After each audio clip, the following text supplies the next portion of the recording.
And in this book, it was life-changing because it really helps my company to be able to be focused on what matters, and not just what matters, but who matters.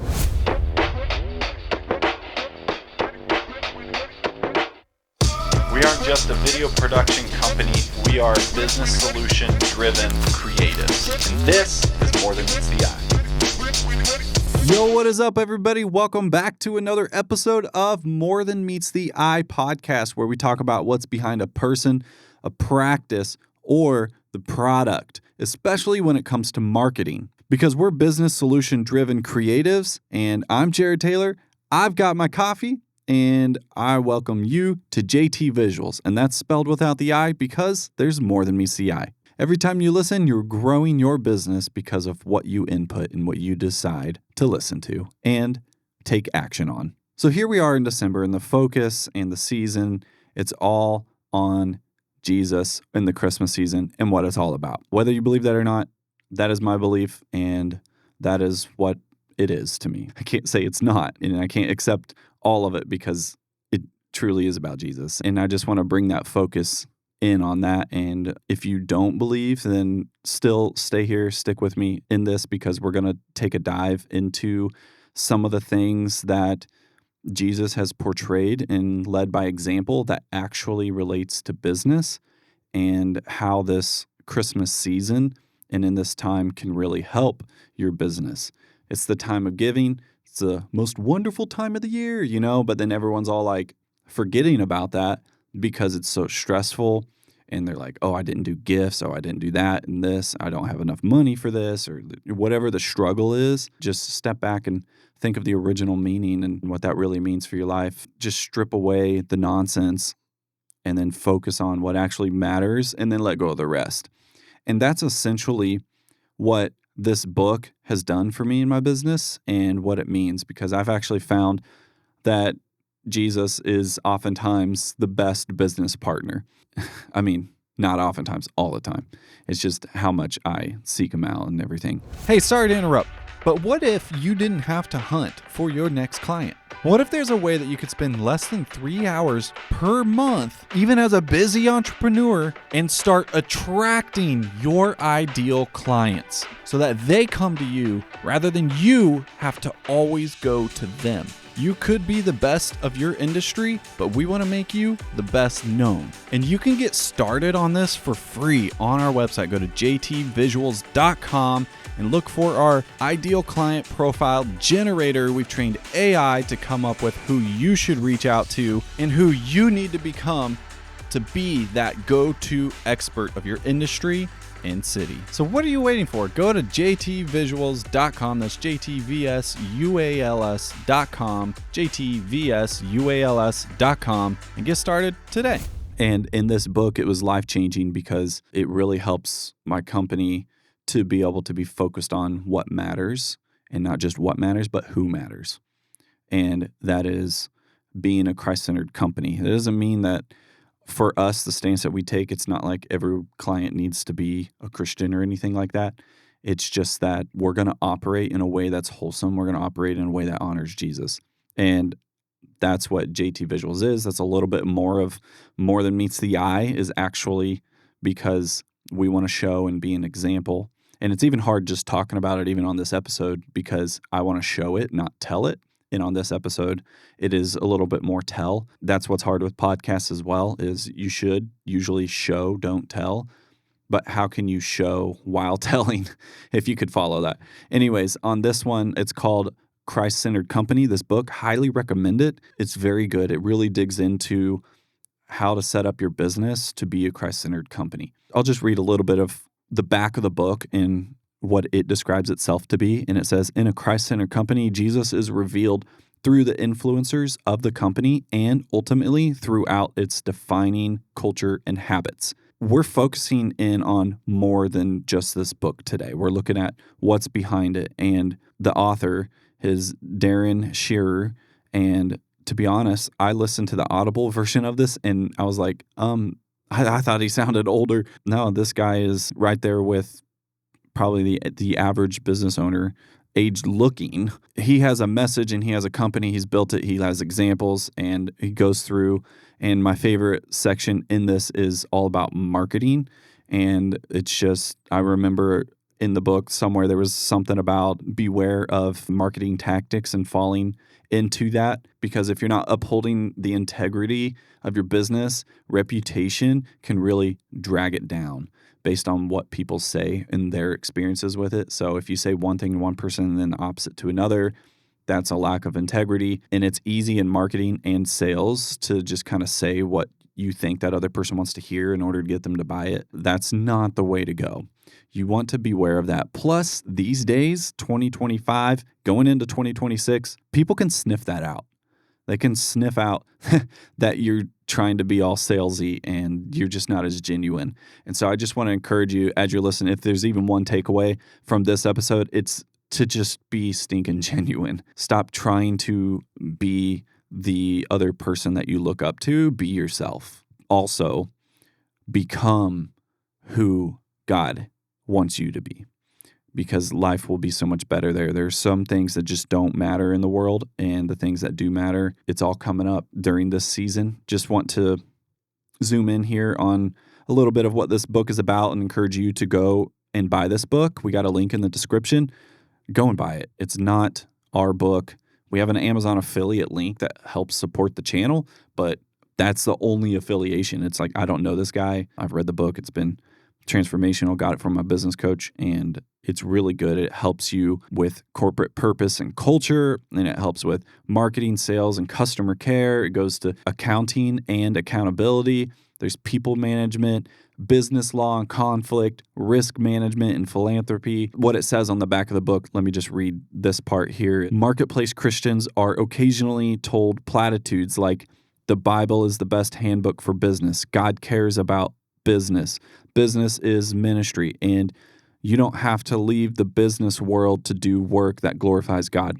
However, few have seen the actionable scriptural proof that these claims are indeed the case, other than perhaps a proverb here and there. So if you want a deeper dive and to really look into it, go get this book. It's called The Christ-Centered Company by Darren Shearer.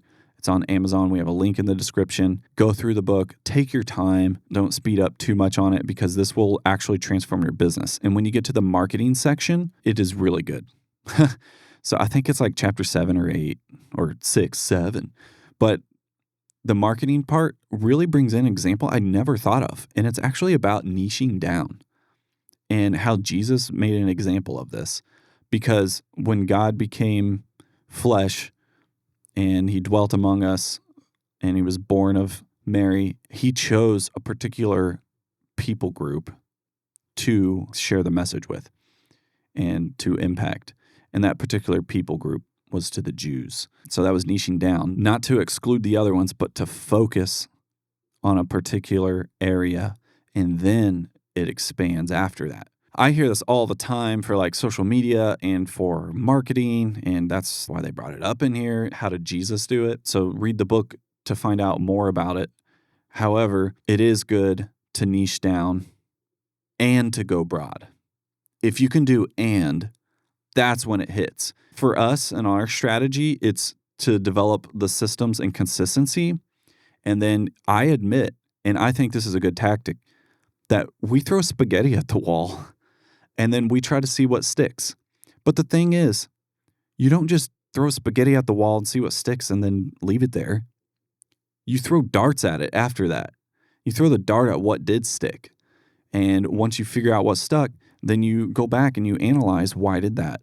How long did we cook it? How long was the water boiling? Did I burn my hand? And you make the process better, and you go from there. To start, when we do our marketing and plans, that I encourage you to do too, is to think of one person that you want to reach, that one kind of person. But if you actually know someone, think of that person and market to the one and go towards that group and niche down. And then you'll find that you can niche wider as well. So you can cover more topics, cover more area, but at the same time, people know that you're the marketing guy, you're the branding guy. So we can do our videos and we are, where it's appealing to wider audiences. However, we don't have to deep dive every single thing. We're talking about coffee, and we love coffee, and we're experimenting and we're doing taste tests, and it becomes entertainment to a mass group, while at the same time,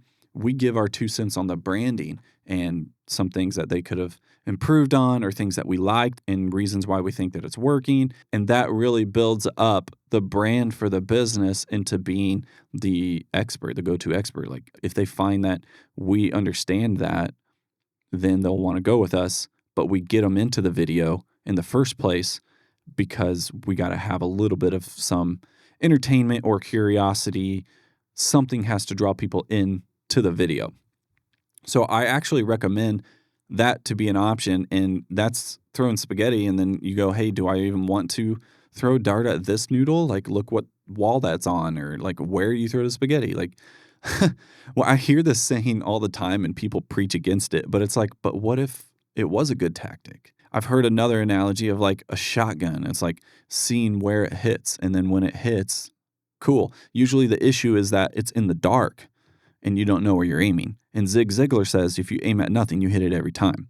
But what if you aimed with a shotgun to discover what is going to hit and what's behind the target, and then figure out, wait, do I actually even want a bullseye, or do I need something over here? And maybe it's the wrong target in the first place. Why am I even aiming here? But then you get good at the craft. You get really good at throwing the dart or shooting the bow and arrow or whatever it is. Like in this analogy, you get good at that. It's like exercising, and it's learning a sport. When you put in the reps, you get good at it. And then as you're getting good at it, you learn how to direct that energy and direct that skill towards something that's really going to dig in and matter.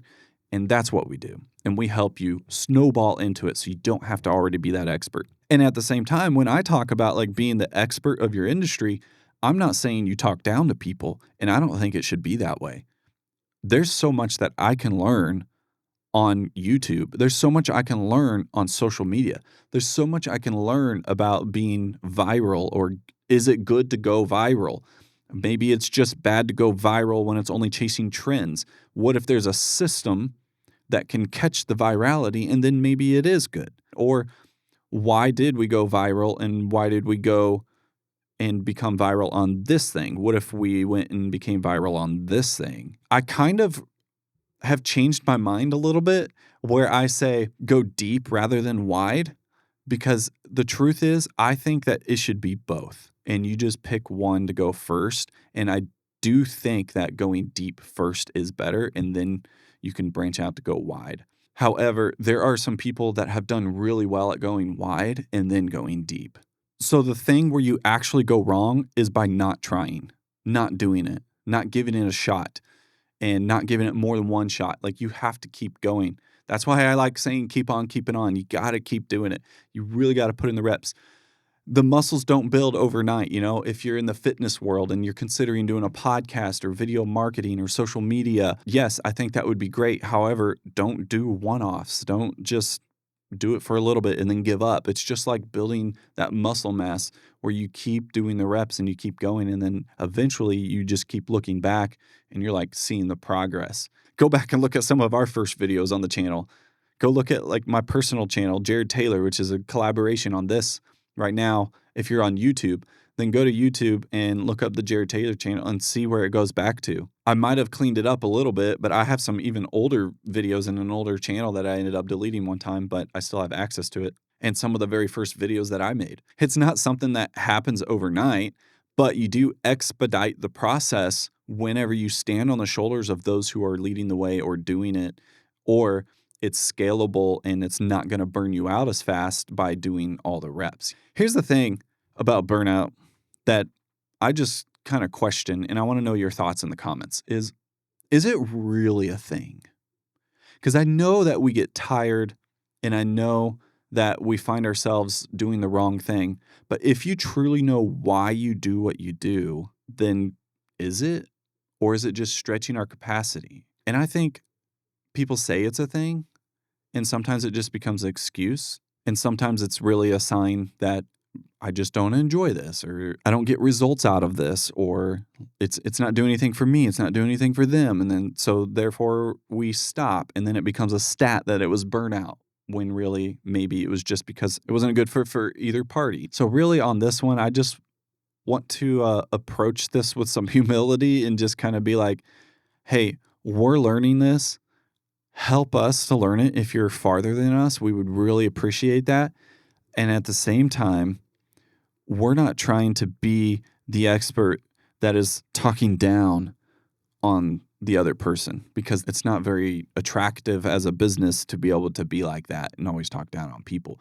And you always want someone that's like all hyped. That's like, yo, we did this and it's proven and all of that. And we see that in a lot of common marketing. But wouldn't it be better to subscribe to this YouTube channel and this podcast and continue on the journey, and you grow with us as we grow and as we go, and we continue to edify each other and build up, and then our businesses do really well. If you are making YouTube and you've been really good at it, then I want to know, like, have you found that when you ask more questions and include the viewers as a way to contribute, and that I'm not the thought expert, but I'm the thought contributor, does it do better? That's the curiosity that's driving me, and that's what's behind our business and what's going. And we're always doing the research, always trying to find what's working, and we've seen what works. The thing is, things don't always work the same way all the time. And so that's why I'm happy that I have that curiosity mindset of chasing down here to chase down here, and hey, this is working. Let's go 100 times down this until it doesn't work. And then you got to be honest when it doesn't. But I found 10 other ways while we were going down here. Thank you for tuning into this one. I know it was kind of a mixture of talking about a book and going deep and then wide, and how that has helped Jesus start his ministry, but also it's a lesson that we can take from our marketing tactics. And I mean tactics more in a loose sense. It's a neutral way. It's not a bad thing, as long as you're actually holding integrity to help people and you really mean well and treat people well and have excellence. Then tactics just a play. It's a playbook. Don't get so caught up on that word. If you're not normally in the business world or the marketing space, tactic can seem negative. I want to encourage you to start this book. Let me know. Dude, what if it became a thing that we could all go on this journey and go through the book together and do a little book club through a series of this? But I'm not going to do it if I'm not seeing the feedback of it, because I don't want to go down a route that there's no interest, because I'm truly here to help who's behind the screen watching this video, and not here to just preach blindly. I've thrown the spaghetti, and some of what sticks is when you contribute back. And that really helps guide the target of where we throw and talk and help people. Thank you. And with that, I want to encourage you to keep on doing the reps, doing the things that are helping your business and marketing, and keep on keeping on.